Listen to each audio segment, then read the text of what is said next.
Baik, assalamualaikum warahmatullahi wabarakatuh. Selamat berjumpa lagi di mata kuliah struktur data dan algoritma.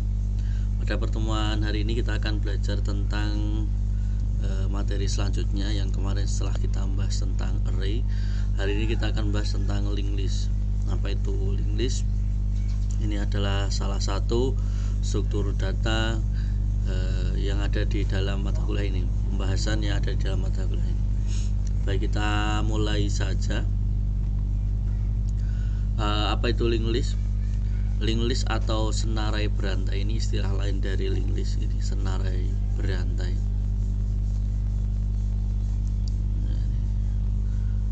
Senarai berantai.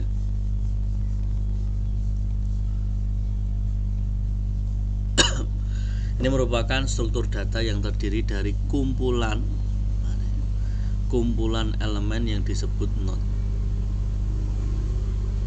Nah, array kemarin juga kumpulan data, tapi yang kalau linked list ini kumpulan elemen yang disebut node. Nah, di mana setiap node-nya itu memiliki dua bagian, ada data, ada pointer.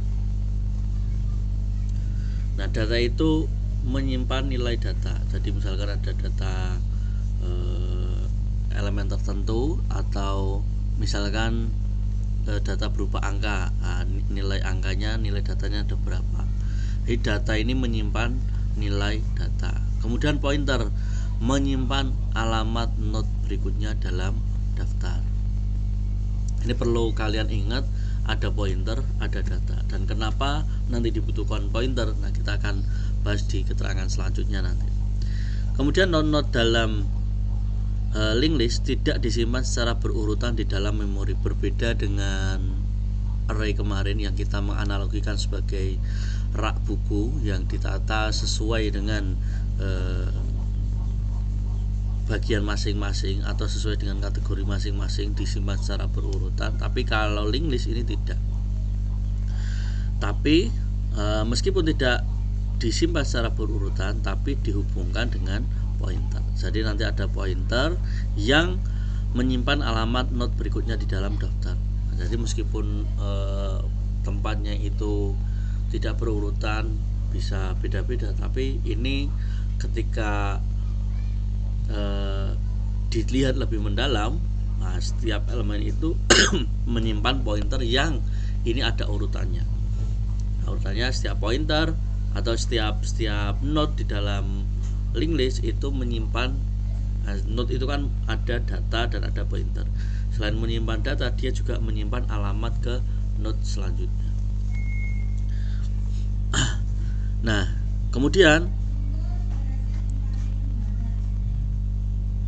hal ini membuat linked list lebih fleksibel dibandingkan array, karena elemen dapat ditambahkan, dihapus, dan dipindahkan dengan mudah tanpa perlu menggeser elemen lain. Jadi kalau di dalam array itu harus menggeser karena ditata secara berurutan dan sesuai kategorinya masing-masing, sedangkan di linked list ini karena dia disimpannya tidak secara berurutan, jadi dia mau masuk kapanpun, dimanapun ya boleh-boleh saja tanpa menggeser elemen yang lain. Tapi tetap dia berurutan karena setiap node itu menyimpan alamat ke node berikutnya, sehingga ya alamatnya tetap berurutan. Dan di linked list ini bisa dihapus, dipindahkan dengan mudah tanpa perlu menggeser elemen yang lain. Nah, ini kelebihan dari linked list dibandingkan array. Nah, kita bisa menganalogikan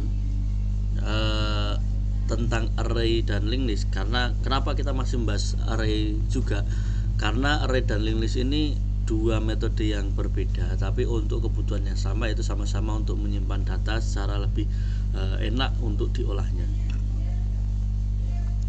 Nah, untuk memahami linked list lebih sederhana, kita harus membahas array juga.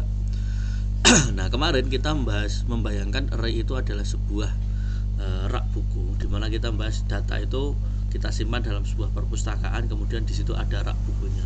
Nah, kalau array itu kita menatanya secara struktur, secara berurutan di dalam rak-rak seperti ini. Nah ini coba saya gambarkan, ini saya carikan ilustrasi bahwa kalau array itu bentuknya seperti rak seperti ini, rak buku seperti ini. Nah kalian bisa membayangkan atau bisa menganalogikan, kalian memiliki rak buku yang ingin kalian gunakan untuk menyimpan koleksi mainan kalian atau koleksi buku kalian lah, boleh. Nah buku-buku ini atau mainan ini memiliki berbagai bentuk dan ukuran, dan kalian ingin menyimpannya dengan rapi dan mudah diakses. Tujuannya ini, bagaimana kita bisa menyimpan data atau menyimpan buku, menyimpan mainan di dalam tempat yang cara menyimpannya itu bisa rapi dan mudah diakses.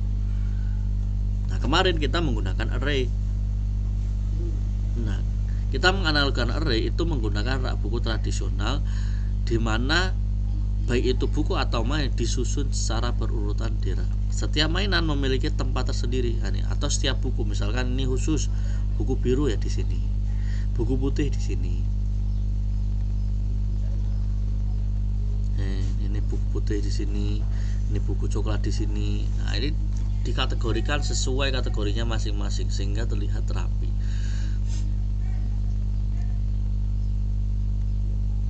Nah ini setiap kategori memiliki tempatnya sendiri, atau nanti kalau misalnya ditempatkan untuk mainan yang berbentuk kotak di sebelah sini semua, yang berbentuk lingkaran bola-bola di sini semua. Nah, dengan menata sedemikian rupa menggunakan konsep array yang ditata sesuai kategorinya masing-masing, kita dapat dengan mudah menemukan mainan tertentu dengan mengetahui posisinya tidak. Nah itu. Oh, kalau mencari mainan bola ada di rak 3, kalau mau Lego ada di rak 5 dan sebagainya. Begitu kalau buku, rak buku, kalau kita mau cari buku kedokteran warna biru, kalau cari buku tentang pemrograman warna putih. Gitu. Tapi array ini memiliki kekurangan. Kekurangan yang pertama, ini sulit untuk menambahkan mainan baru atau buku baru. Kalau kita analogkan dalam rak buku atau rak mainan, ini array ini memiliki kekurangan, sulit untuk menambahkan buku atau mainan baru yang kategorinya berbeda dengan kategori yang sudah ada ya. Jika kalian ingin menambahkan mainan baru, kalian harus menggeser mainan lain di rak buku untuk memberikan ruang. Hal ini bisa memakan waktu dan rumit, terutama jika rak sudah penuh. Jadi misalkan kalian ini semuanya sudah sesuai kategori masing-masing, kemudian tiba-tiba kalian punya buku satu lagi yang itu beda kategorinya dengan buku-buku ini ya.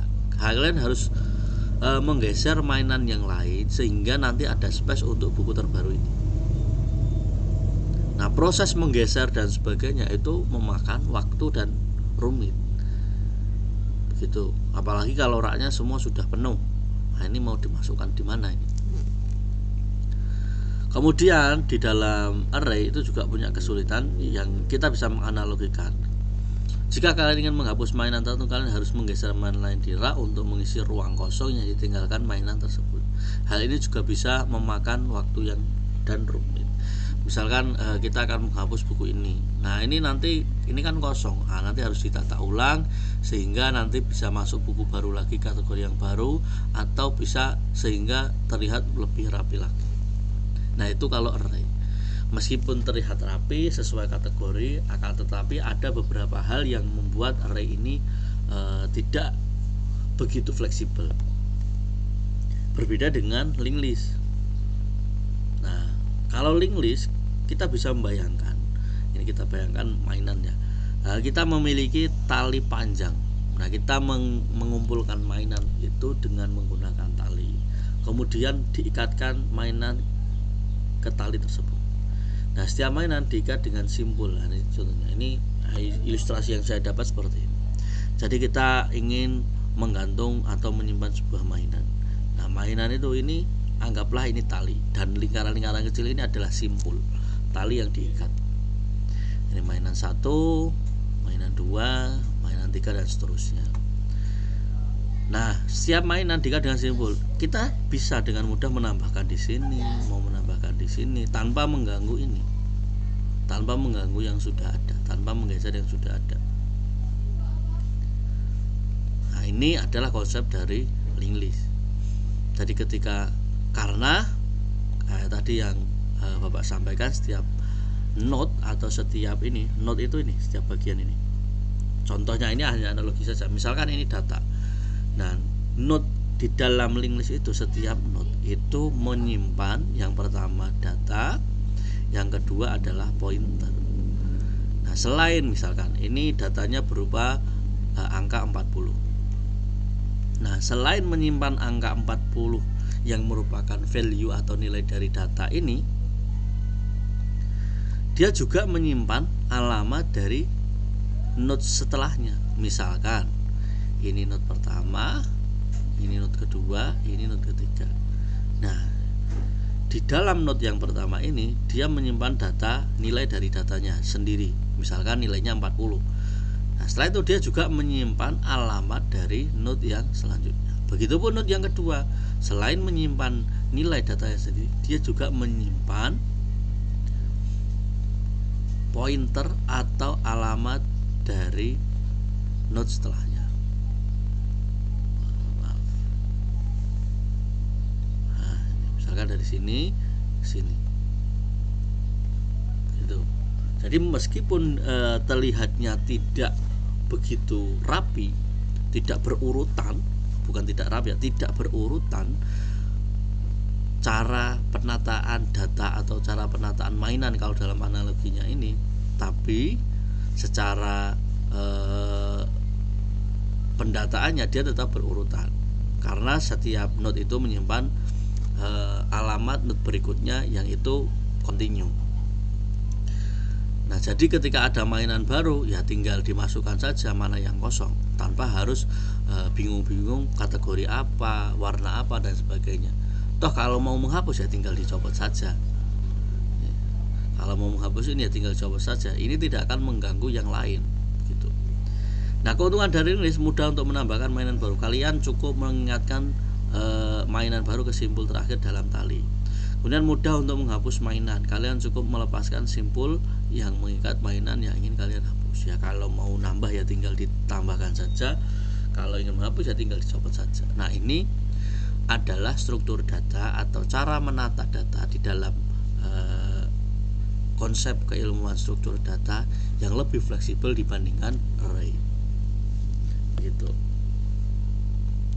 Kemudian, nah ini arti rak buku ini kita menganalogkan untuk array. Kemudian mainan itu atau buku itu adalah elemen di dalam array. Di mana di dalam mainan itu ada nilainya, ada datanya, kemudian ada alamat pointer untuk node selanjutnya. Kalau untuk linked list.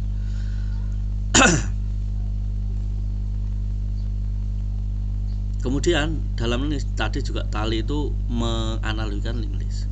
Kalau rak buku itu kita menganalogikan untuk array. Jadi kalau kalian bahas array itu kalian bisa membayangkan rak buku. Tapi kalau kalian membahas linked list kalian bisa membayangkan tali. Jadi mana itu cara mengumpulkannya atau menatanya dengan ditali. Simpul node dalam linked list.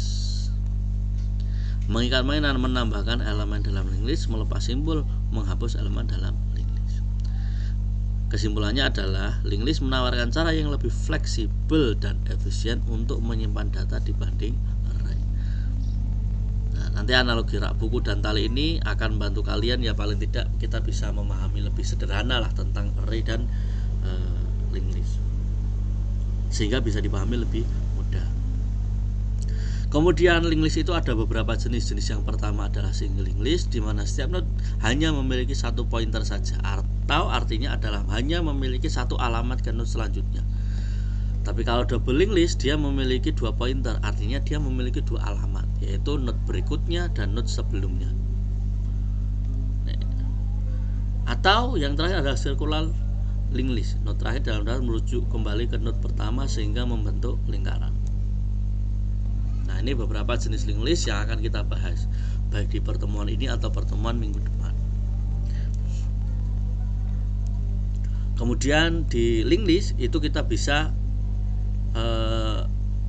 mengoperasikan beberapa operasi dasar. Yang pertama adalah insertion, yaitu menambahkan elemen baru ke dalam daftar. Yang kedua kita juga bisa deletion atau menghapus elemen dari daftar. Bisa juga kita mencari, searching atau traversal, mengunjungi setiap elemen dalam daftar. daftar. Jadi kita bisa menambahkan, bisa menghapus, bisa mencari, dan bisa mengunjungi atau membuka setiap elemen dalam daftar. Ini. Kemudian, nah untuk mendeklarasikan linked list, nah sini contohnya karena kita belajarnya pakai bahasa C++, kita perlu mendefinisikan struktur node yang akan menyimpan data dan pointer ke node berikutnya.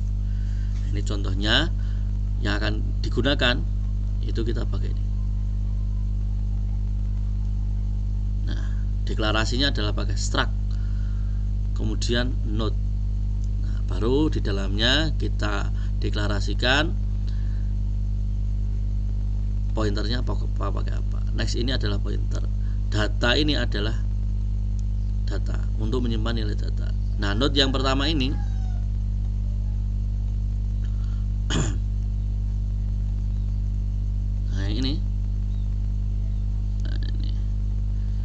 ini adalah untuk mendefinisikan elemen dalam setiap data ini yang akan kita simpan. Kemudian di dalam elemen ini kita tadi yang seperti yang sudah dibahas, dia punya dua. Yang pertama dia punya data. Nah, ini harus didefinisikan. Kemudian punya pointer. Punya pointer. Data ini sebagai data untuk menyimpan nilai data. Next ini sebagai pointer yang menyimpan alamat node berikutnya dalam linked list. Nah, setelah ini baru nanti di bawahnya dideklarasikan kelas yang digunakan untuk mengelola linked list. Kemudian kelas akan menyediakan fungsi-fungsi untuk menambahkan, menghapus, dan mengakses elemen dalam linked list. Tapi di awal kita harus mendeklarasikan bahwa kita akan membuat elemen menggunakan konsep linked list. Nah, ini elemen. Oke. Jadi kalau ada nanti coding yang berupa struct node, nah itu pasti linked list. Cara penulisannya seperti ini berarti itu linked list.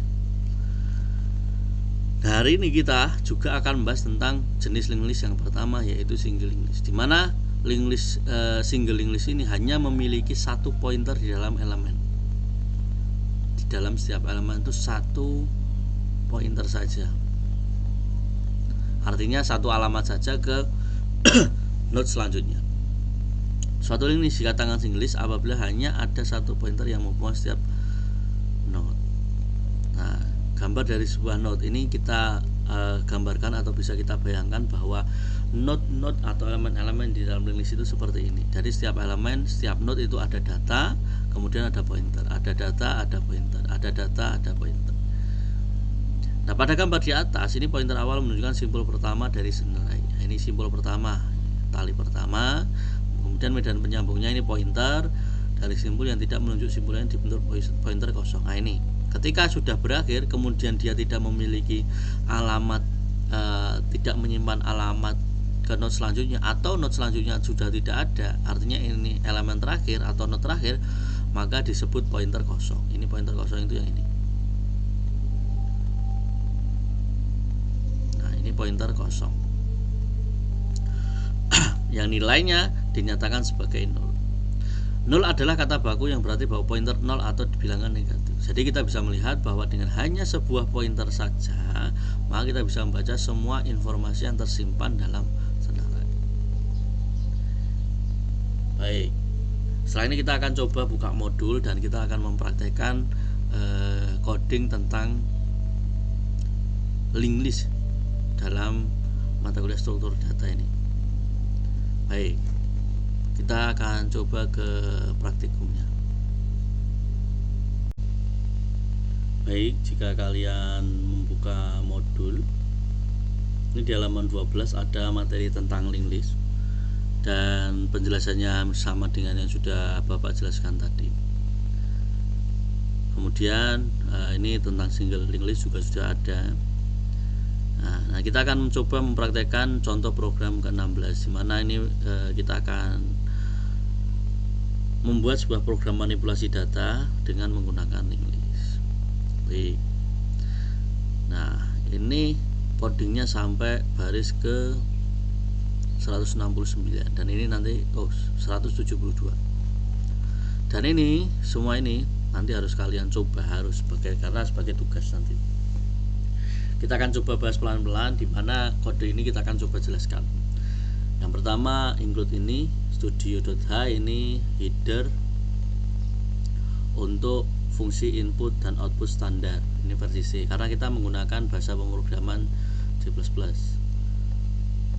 Yang bahasa Indonesia C. Kemudian kalau yang IO stream ini juga header untuk input dan output standar. Artinya nanti kita bisa menggunakan fungsi input dan output dalam bahasa yang pertama ini C, yang kedua ini C++. Yang baris kedua ini. Kemudian using namespace std ini digunakan untuk menghindari penulisan std.2 berulang di depan objek C++. Kemudian, nah ini tadi yang Bapak sudah katakan, ini kita akan menuliskan dulu struktur linked listnya atau struktur single listnya. Ini kita membahasakan menggunakan t-node atau menuliskan node-nya. Ini sebenarnya bisa kalian ganti apa saja, tapi yang penting adalah ini struct, kemudian elemennya mau kasih nama apa, node-nya mau dikasih nama apa. Nah, di dalam node itu kita sudah bahas menyimpan dua elemen, yaitu data dan pointer. Yang pertama, datanya ini dideklarasikan bahwa data yang akan kita inputkan berupa tipe datanya integer, kemudian datanya dengan nama data. Jadi nanti datanya disimpan di elemen ini. Kemudian yang kedua tentang pointer. Nah, pointernya pakai t-node ini. Pointer t-node yang di dalamnya nanti next. Nah, kategorinya atau deklarasinya menggunakan bintang next. Dimana dalam t-node itu ada head, ada tail. Head itu awalan, tail itu ya ini head ini kepala, tail ini ekor. Jadi kalian bisa membayangkan, oh kepala berarti yang depan, tail itu yang belakang.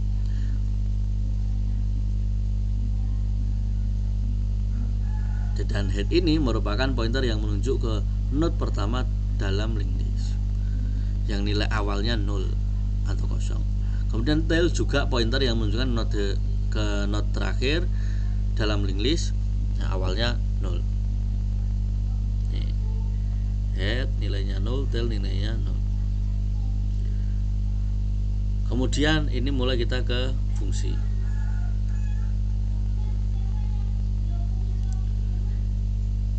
Fungsi dimulai di baris 10 ini.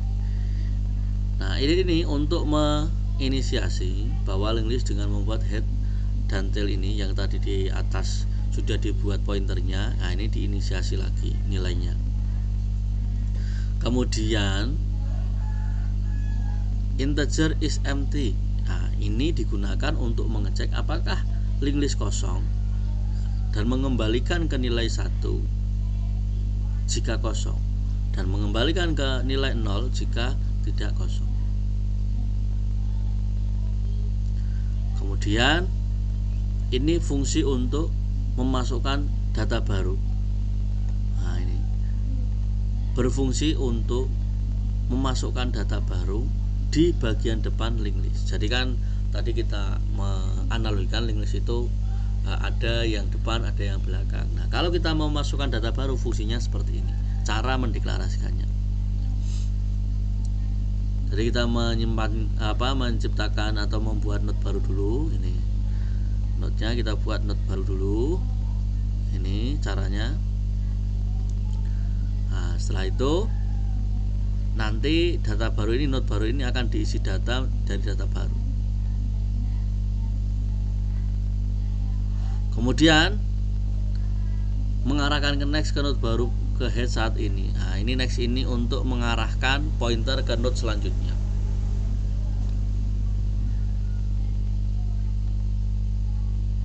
Dan memperbarui, ya kalau yang ini untuk memperbarui.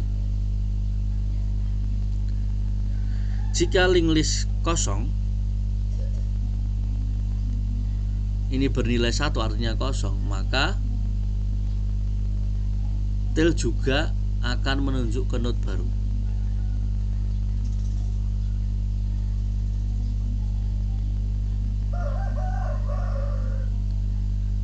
Nah, setelah selesai ini, maka Setelah data berhasil dimasukkan, maka nanti akan muncul pesan data masuk, cout data masuk. Kemudian untuk insert belakang, nah tinggal nanti yang head diganti dengan tail. Baru di note ini kita juga ada pointer untuk bantu.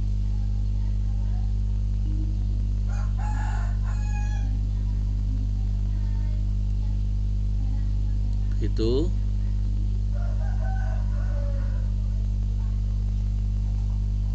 nah, kemudian menggunakan fungsi ini untuk memasukkan data di bagian belakang. Nah, setelah selesai, nah ini pakai node yang tail. Nah, setelah selesai dimasukkan, maka akan muncul data masuk ini, maka akan muncul notifikasi data masuk.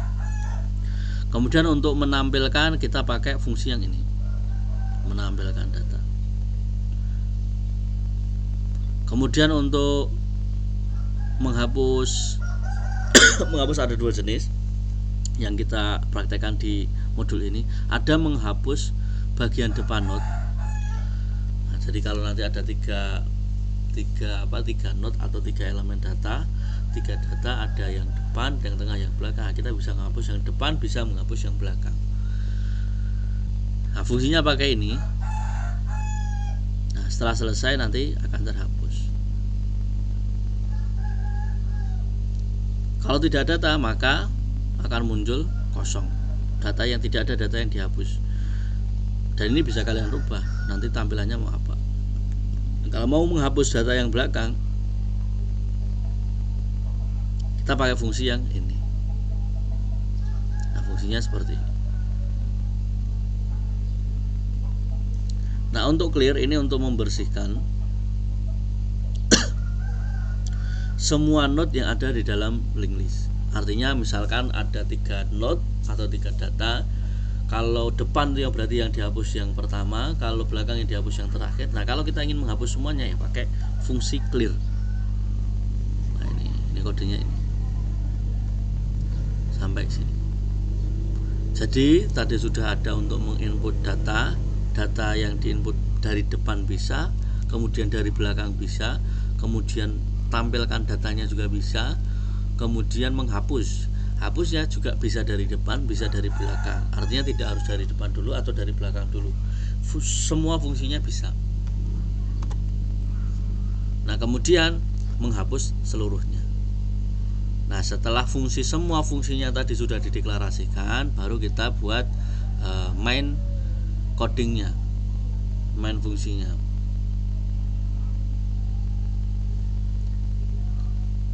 Nah, ini kita akan memulai program dengan menampilkan menu pilihan integer, pilihan data baru. Nah, ini kita nanti akan kalau fungsi apa yang mau digunakan kita bisa memilih dengan angka. Nah, ini cara mendeklarasikan dengan ini. Dan ini karena ada fungsi insert depan, belakang, delete, kemudian delete depan, belakang, tampil data, clear, dan exit, ada 7 fungsi. Nah, kita pakai yang do while. Loopingnya pakai do while. Artinya apa? Ini akan diulang-ulang sampai nanti penggunanya itu memilih angka exit. Jadi tidak hilang ketika nanti di run atau di compile. Itu fungsinya kalau misalkan kita menginsert depan 1 sudah diinsert, tidak otomatis keluar dari program, tapi nanti menampilkan menu lagi. Nah, mau input lagi atau mau di delete atau menampilkan, nah bisa. Nah, program ini akan keluar ketika kita memilih exit, memilih angka 7 dan masukkan pilihan. Nah, kalau dikasih angka 1, maka ini nanti dipanggil insert depannya, fungsi insert depannya dipanggil. Kalau kita memasukkan angka 2, maka kita akan memanggil fungsi yang kedua atau insert belakang. Kalau kita memilih angka 3, maka kita memanggil fungsi ini, fungsi clear.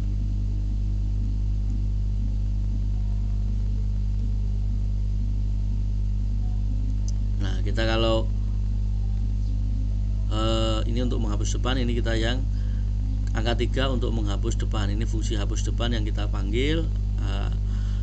Angka 4 ini untuk fungsi hapus belakang, angka 5 untuk menampilkan, angka 6 untuk memanggil fungsi clear. Nah, ini contohnya ini clear. Nah, ini angka 6 akan memanggil fungsi ini. Angka 6 akan memanggil fungsi ini. Nah, kalau fungsinya sudah dideklarasikan kan tinggal dipanggil. Nah, kalau angka 7 ini kembali ke 0, artinya kembali 0, exit, keluar dari program. Nah, kalau menginputkan selain dari 7 pilihan ini, 7 angka pilihan ini, maka kita akan memberikan pesan maaf pilihan yang Anda pilih tidak tersedia. Nah, baru while pil 7, ini kita akan keluar. Dia akan keluar ketika pilihannya sama dengan 7. Atau artinya dia tidak akan keluar jika pilihannya tidak sama dengan 7. Nah, hasil outputnya akan seperti ini. Kita akan coba.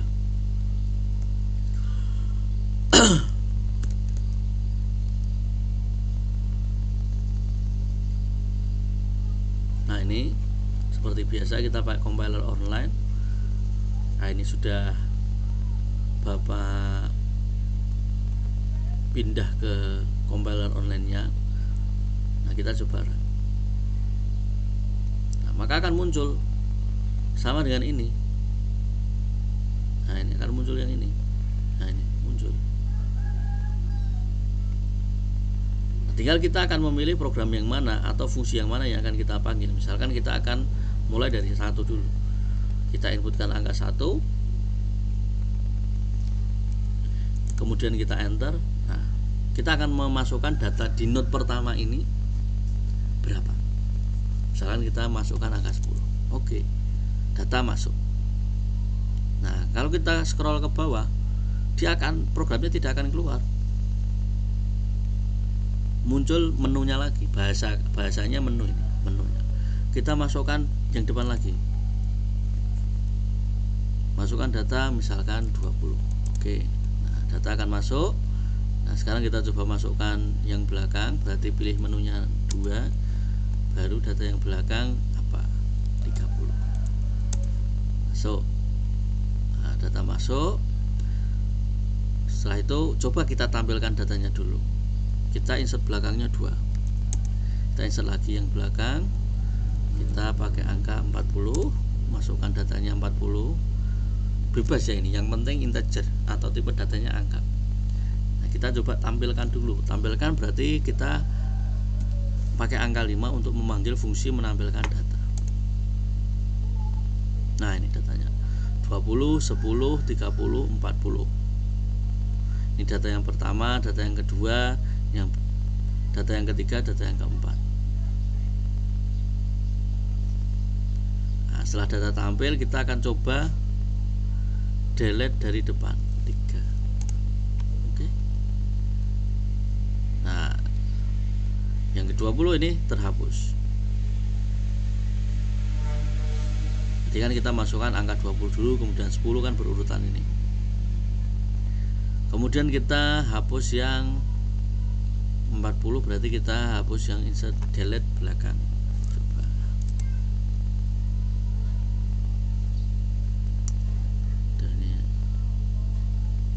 Tidak bisa ini. Karena terbatas kalau pakai online. Nah, kita akan coba ulang.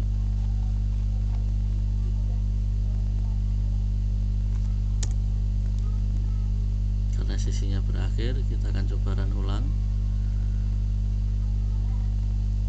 Nah, kita tadi insertnya 2 saja, depan dan belakang. Nah, kita insert yang belakang.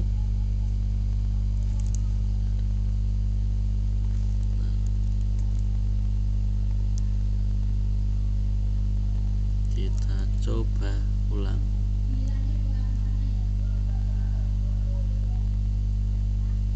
Di-compile ulang. Kita insert yang data pertama, misalkan 34. Data masuk, kita insert yang kedua. Nah, kemudian Kita tampilkan datanya dulu. Ini agak error, tapi nanti ketika kalian coba seharusnya bisa. Nah, misalkan kita tadi sudah bisa menampilkan data, sudah bisa mendelete untuk node-nya.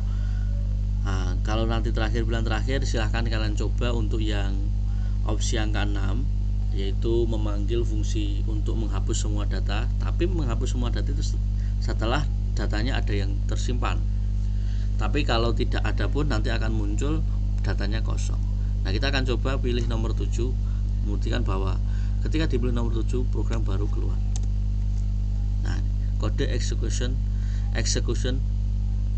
successful, artinya programnya berakhir. Ini sudah berakhir ketika kita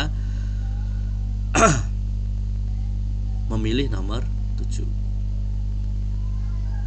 Baik, nah tugasnya bagi teman-teman, silahkan program 16 di dalam modul ini kalian coba seperti biasa, menggunakan format laporan yang seperti biasa. Ini kalian coba dan kalian praktekkan, kemudian hasilnya kalian screenshot, masukkan ke laporan, dan harus beda-beda nilainya ya. Artinya insert data depannya, datanya antara orang satu dan orang yang lain itu harus berbeda. Jangan nanti yang dikumpulkan semuanya nilainya sama, itu pasti kalian hanya kopas saja dan tidak akan saya anggap. Nah, silakan dicoba. Ini kalian tidak perlu pusing-pusing karena ini codingnya sudah jalan, ini tinggal kalian memahami saja. Dan besok ketika kalian ingin membuat sebuah program, ketika membutuhkan fungsi ini atau link list ini, kalian tinggal bisa recall dan memahami untuk diimplementasikan ke program kalian. Nah, program 16 tugasnya adalah program 16 dan program 17. Nah, ini program data record. Silahkan nanti kalian praktekkan. Mau compilernya pakai compiler yang offline ataupun online boleh semuanya. Yang penting nanti ada screenshot hasil akhirnya, di mana nilai datanya itu harus berbeda-beda. Nah, ini programnya untuk menambahkan data umur, data tinggi badan, data orang yang nama, umur, tinggi badan. Ya, silakan kalian coba dan kalian kerjakan. Nah, minggu depan kita akan coba membahas tentang double English. Baik, terima kasih untuk pertemuan hari ini. Semoga bermanfaat. Terima kasih atas kontribusinya. Sampai jumpa di pertemuan selanjutnya. Jangan lupa kerjakan tugas. Semoga sukses selalu. Selamat beraktivitas. Assalamualaikum warahmatullahi wabarakatuh.